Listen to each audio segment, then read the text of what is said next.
Hi, Spots and Cheap Pops. You're on the air. I'm interested in seeing how you and I both chose our lists, and then you'll let me know when you're prepared for me to rattle off my 10. Well, Vladi, I think you should go first. Unless you want to go one on one, like you do 10, I'll do number 10.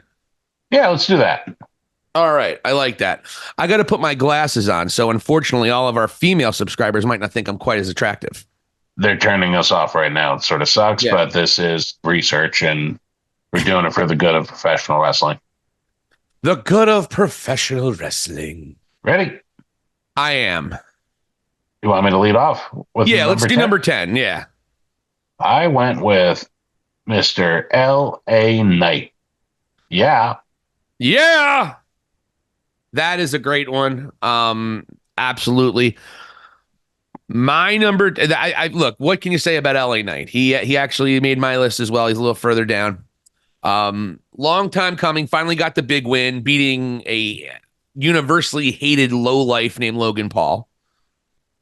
And so I love LA Knight. I'm hoping that the door is not closing. He can get a world title run. I'd like to see him maybe move to the same brand. I'd like to see him turn heel, but I love LA Knight. I'm with you there.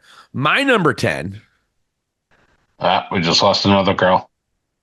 Zack Sabre Jr. of New Japan Pro Wrestling. There you go.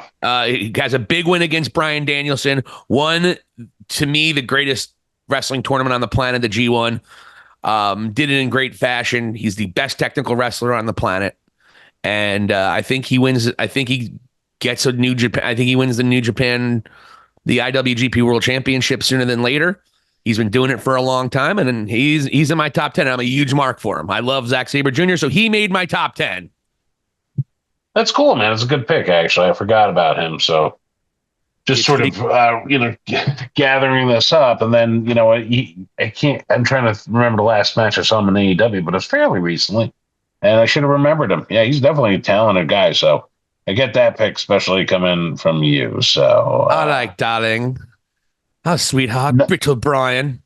Love his promos too. He cuts great promos. In New Japan, you can curse, so he has a little bit more leeway to say whatever the hell he wants. He gets real political. okay.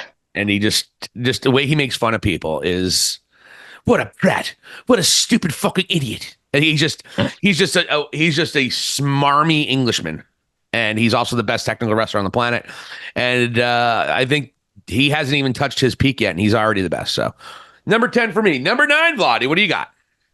Number 9, I went with Sami Zayn. Sami Zayn. Ooh. He's had a pretty good year. Defeated Gunther. Well, you're mocking him. Top 10. I don't know, but all right. Well, that's my guy. Number 9. Sami Zayn. I like it. My number 9. Are you ready for this one? My number 9 is actually going to be Mr. L.A. Knight. We already talked about it. We already talked about it. A little higher than you. I thought it, but I thought L.A. Knight really came into his own. A little bit of a build from what he's been doing for really a year and a half. So yeah, he's my number 9 guy. Very nice. One of my favorites actually too. So number 8. Really mainly out of respect, Bryan Danielson. I got to be honest with you. I was toying with putting Danielson on there, but he really has done his best work since the period of this last year came. Yeah. His best work has been happening the last couple months. He lost a lot, had great matches, but overall, Danielson just didn't make it for me, unfortunately. I love him to death. Did he make the top 10? He did not. He did not. Wow. I'm sorry. You gotta win. You gotta win the big ones, pal. You gotta win. Some might say you're fickle. So who's number 8 for you? Number 8 is a man that I don't know how he hasn't been picked by anybody. Hopefully he's picked by you later on. I'm surprised he wasn't on the PWI. I picked the Scottish psychopath, the Scottish warrior, the Scottish dashing man, the absolute best internet troll on the planet, the guy who's going to end CM Punk's career in Hell in a Cell, or lose so Punk faces Gunther, one of the two. I went with Drew McIntyre as my number 8. It's a great pick, man. Despite not having a world championship, the guy's been, to me, it's about how entertaining you are and the kind of matches you have. And McIntyre has had, when he's in the ring with somebody other than CM Punk, has great matches every time out there. Sorry, those matches aren't great. He has great matches every time out there. He cuts some of the best promos in the business. He had a fantastic year, and he was actually on the field. So Drew McIntyre was my number 8, and he also won a world championship at WrestleMania. I mean, that is a moment. It was a great moment for 5 minutes and 46 seconds. So that's a good pick. I figured he'd be in your top 10. So let's go number 7. I went with MJF. I like that pick. He was a little further. I'm assuming I'm going to have Mr. Friedman on my list as well. However, I don't know if he might be a little higher up. My number 7, I had to go with the Tribal Chief. Roman Reigns, still a top 10 guy. Didn't even touch the PWI. I don't know how that could be the case. I know he's not a guy that goes out there every week. I know he's not a guy that puts out all the wrestling, all the things that he's done, but the historic reign that he had, one of the best, if not the best storyline ever. Passing off the baton at WrestleMania in a big moment. And I know he missed some time leading up to it, but either way, how could you not have Roman Reigns in your top 10 with everything that he's accomplished over the last year alone, let alone the last 3 or 4 years? So I put Roman, my Tribal Chief, as number 7. Well, you're talking to a guy that did not put him in the top 10. It's all good. I look, you got to put the Tribal Chief out there. He's the Tribal Chief. I thought about him, but yeah, I thought about him, but I'm like, he hasn't been around since WrestleMania at all, hardly at all. And, I don't know. It's just that I really deducted a lot of points there in my scientific method of coming up with this list. So unfortunately, Roman did not make it for me. But at number 6, I'll tell you who did.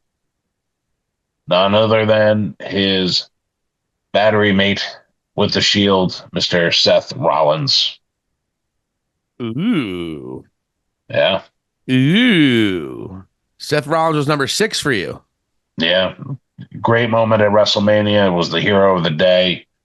Unfortunately, guy had dealing with some injury issues, but still, when he comes out there, and what's great too, what I notice about him is often as I see his more recent promos seem to be getting better. He's losing the nasally thing a little bit, and he's really just improving. And then, when you get into the ring with him, easily one of the top 2 or 3 guys on the planet. And just, if you want to just go in terms of what's inside the ropes there. I love it. I love it. Love it. I love it. No, he's great. I mean, you see a lot of evolution with a lot of these guys. And, Swerve's another one. We'll probably talk about him a little bit in the near future, but it's great to see some of these guys evolve, particularly in the promo aspect of things and even in the ring. So absolutely, I think he's well-deserved. He's not a bad pick. Number 6, he is the current WWE World Heavyweight Champion, greatest intercontinental champion of all time. And he had one of the great years we've ever seen, and he is a rising star continuously. Great match after great match. I went with Gunther as my number 6. Very good pick. We'll talk about him more as we go towards continue on my list. He's just incredible, man. And he belongs in the top 10, and he's going to be there for decades, most likely, honestly, the way this is going. So a real top-notch star. Let's go to number 5. Number 5 for me is none other than Drew McIntyre. Oh, Drew was higher on your list than mine. Look at that. I like him more, and I'll get a chance to say that to him. Be like, hey, this guy you barely made his top 10. Me, you're number 5. So he put Raw on his back and carried that show for quite a bit. He's just, not to be cliche, and I've said this about him before, he is the total package, man. And He speaks wonderfully. He does a really good promo. He connects with the crowd, and when you get him in the ring, he is one of the bigger badasses you'll ever see in their current times. Such a great Does it worker for all. his size, too. Such a great worker for his size. Yeah. The guy knows how to work. Wow. Yeah, he's so impressive every time he goes out there. So he is my number 5. And now I need to ask, who's your number 5? I went with the American Nightmare, Cody Rhodes, myself. You have to put him in there. The guy was at the top of one of the biggest boons in WWE history. He's a world champion.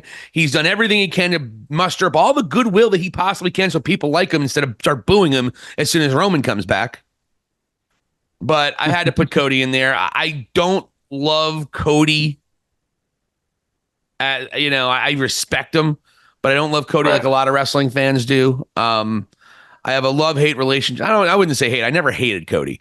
However, I don't love him. I don't think he's a great in-ring talent, and we got to see his character evolve a little bit, but you can't deny the year that he had winning the world champion or the WWE championship against Roman Reigns in one of the biggest moments in wrestling history at WrestleMania 40. You can't deny it. So Cody Rhodes, my number 5. Great pick. Number 4, Swerve Strickland. Wow. Guess who my number 4 is? Is it Swerve? We are simpatico. We great minds think alike, Vladi. Swerve Strickland, number 4. That's awesome, man. Guy takes a anabolic steroid in the mouth right in the middle of a match. I mean, I'll never forget that hepatitis jab that he took from Hangman. Oh my God, I mean, he just pierced that cheek of his, but let's not dwell on that moment. Overall, in all seriousness, he had a hell of a year. Oh, yeah. Rose to the top, carried and helped reestablish Hangman to the point where you're not disgusted by seeing him out there. And you know what I'm quickly realizing, and not to make this a sidebar, is like for you to succeed in AEW, if you're at a certain level, especially if you're wrestling in Japan, you've got to remove yourself from the Young Bucks. Like, I think Kenny Omega's better without them, and I think Hangman is definitely better without them. And I look at Okada, and honestly, at this point with Okada, I am not impressed in the slightest, man. I think Okada works well with the Bucks, though, and it's okay if you're not impressed with him. His strength is his matches, and if you're not catching the pay-per-view matches consistently, and also he's had a couple matches that haven't been great. Not they were bad, but you know, when you see guys, see what Takeshita's doing and Will Ospreay, and then you see MJF even on his level, Bryan Danielson, it's hard to think Okada's really the best. You always had the sense, a lot of people had the sense in New Japan that Okada wouldn't make it in the States.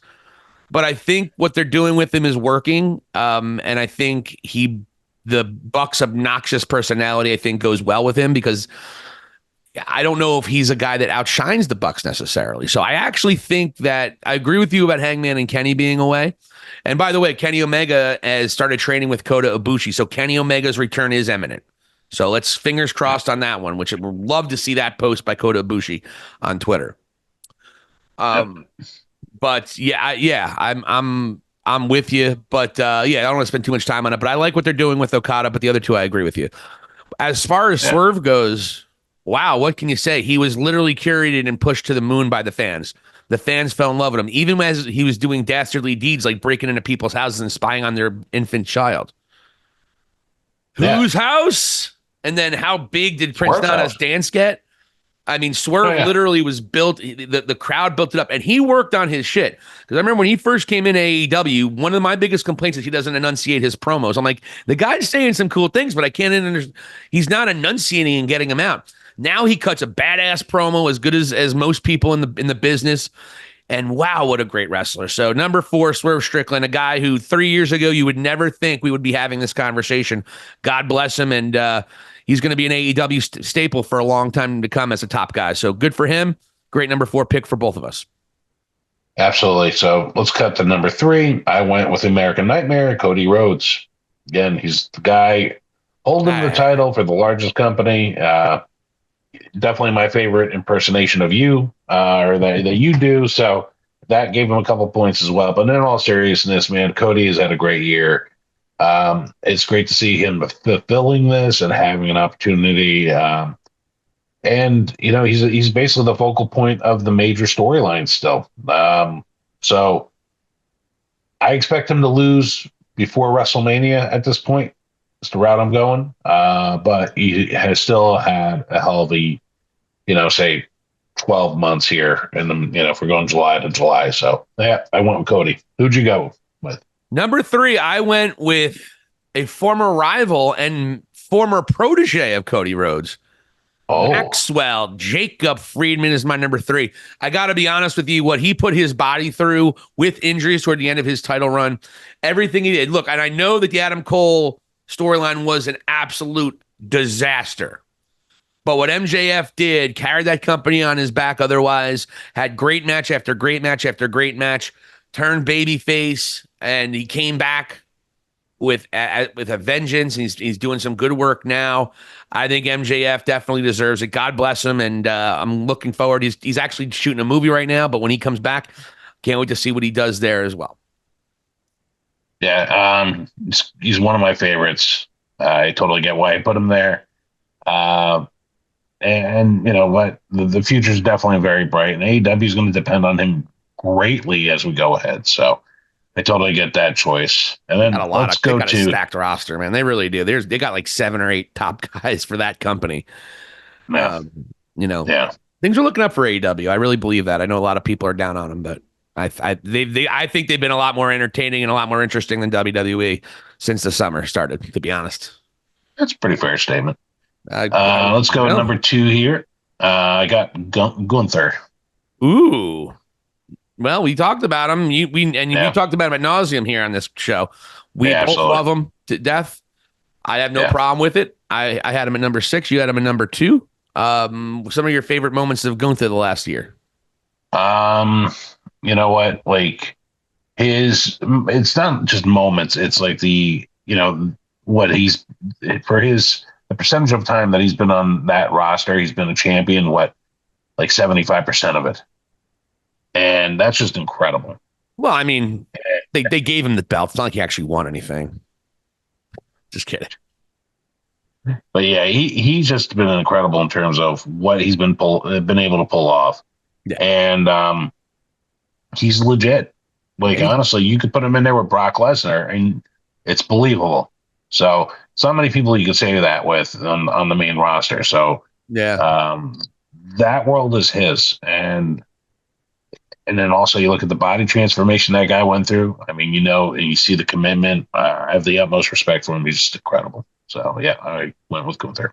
I like the fact too. He's not your typical WWE superstar. He came up. He's an independent wrestler. He came up through the indies. He knows how to put on a great wrestling match. And to your point, all the work he's done to become a WWE superstar on top of a great independent wrestler. That doesn't always happen. There's a lot of guys that kind of flounder, indie guys that go to WWE and flounder a little bit. And sometimes they just don't get over with the crowd, like DIY, for example, 2 guys that came up through the indies and main roster. So it's not for everybody. This guy did it. And again, did not have the typical WWE superstar look. So my number 2, which I think might be your number 1, is Will Ospreay. I picked Will number 2. Mostly because he didn't win a world championship. If he had a world championship, I think I would have put it number 1. But look, he has the best match. Every pay-per-view he wrestles, he has the best match. And he's on cards with people like MJF and Bryan Danielson and Okada and Takeshita. And the list goes on and on. Swerve Strickland. The list goes on and on and on. Will Ospreay always has the match of the night, no matter who he's in the ring with. He always has the best match of the night. He's white hot. He needs to be the top babyface in AEW. I think that's where they're headed. And you would think maybe he wins a world championship next year finally, but he's the current continent or international champion. So we'll see how that works out. But absolutely love Will Ospreay. I've loved him for a while, and I'm glad he's finally getting the accolades on American soil, even if he's afraid of the grind. Well, I'll continue with that theme as my number 1 is Will Ospreay. Upon seeing 2 or 3 of his matches, I really realized he's probably and most likely the best wrestler on the planet, all things considered. Gunther and he are sort of in the same breath with me. However, especially at this moment, what he's still able to do, and I'm able to witness this part of his career, is just astounding. It's He's like only really 30 still. unique. He's young. Yeah, yeah, he's unique. And honestly, especially like you imagine him versus like a Rollins, him versus a Gunther. Like you could have these incredible sort of scenarios, even away from the AEW roster, and you're like, yeah, that guy can pull it off. So he's Ospreay the and kind of Gunther. guy. Wow. Can you imagine Ospreay and Gunther? Oh my god, They might have wrestled yeah, early in their careers, but Ospreay was a baby, just doing yeah, flippy shit. But look at me, mate. I can do flips. Now he's an assassin. that was an aerial assassin. Yeah, he's So he's really more of a my number hybrid one, now. man. Yeah, Yeah, he's become more of a hybrid. He kind of went through the way of Kenny Omega, because Kenny was to say they have very similar paths in terms of their styles. Like they start out with just the flippy stuff, baby faces. yeah, Oi, look at me, I can flip. And then they both became just their offensive prowess just escalated, and the way they take bumps and the way they sell, which, especially coming from New Japan, that doesn't always happen that well. Those guys knew how to right. sell better than anybody else in New Japan, except for Ishii, of course. He don't sell shit. No, that's my point. Yeah, or Suzuki. These two little 5'8" guys who look like they should be janitors at a Japanese high school. So who's your number one, pal? My number one. He Come on, is please. a revolutionary. He is a visionary. He wears his wife's clothes. I picked That's Seth what got freaking him. Rollins. I picked Seth Rollins as my number one this year. Wow. And the reason is his performance during WrestleMania season. The fact he put a new championship on the map where it actually means something. And everything in between, the promos that he's cut was fantastic. It was some of the best promos of his career. The guy was easily the ace of WWE, and that includes Gunther, in my estimation. I think Seth Rollins is the ace of WWE. He's far above the best wrestler, bell-to-bell wrestler in that company, and I don't think it's close. Maybe AJ at one point, but not anymore. Yeah. And I just the fact that his character did such a selfless act to help Cody Rhodes, who was a rival of his, help win and beat Roman, which makes you wonder what Seth is going to think about this new cool little alliance between Cody and Roman. But And Orton and Owens. Yeah, what the fuck? I want Orton to come out and do some RKOs. Yeah. Even though, and which is a great segue, we'll get to the promo between Roman Reigns and Cody next. We saw on SmackDown tonight. But yeah, Seth Rollins, to me, he did it with he was injured half the time. Still had one of the best matches of the weekend at WrestleMania with Drew McIntyre. And we don't talk about it a lot because everything that happened right after the match, and of course everything that happened that night. But Seth Rollins was a big part of what happened at the end of that night. And so for me, for my money, and I think he's a good guy. You hear him; he's a real down to earth fellow. I absolutely love Seth Rollins, and I thought he had the best. He was overall my favorite wrestler this past year. So, I mean, you can't go wrong with that pick. I really do respect the guy, and I get it. But yeah, it's pretty interesting to sort of sharing each other's quick top 10 here as PWI would. So yeah, it took me 30 seconds to do. I did it while we were on the air, as a matter of fact. So I mean, there's nothing like preparing for a show. I didn't get the memo that I didn't understand that we had to come up with our own top 10. But I can't look. I had a good list. You did. It was very reputable. I'm sure there's some people are gonna be like, "How the hell Seth Rollins your number one?" And why is Cody so low? Or why is this? Or why is Roman even on there if he only had like 4 matches all year? I'm sure there's those people, but those are the guys that entertained me the most this past year. Those are the top 10 for sure. Yeah, that's a good list. I think we both did the business some justice here. We are High Spots and Cheap Pops. Silicon, Steve, Valli, and Vladi give you the best pro wrestling talk on the internet today.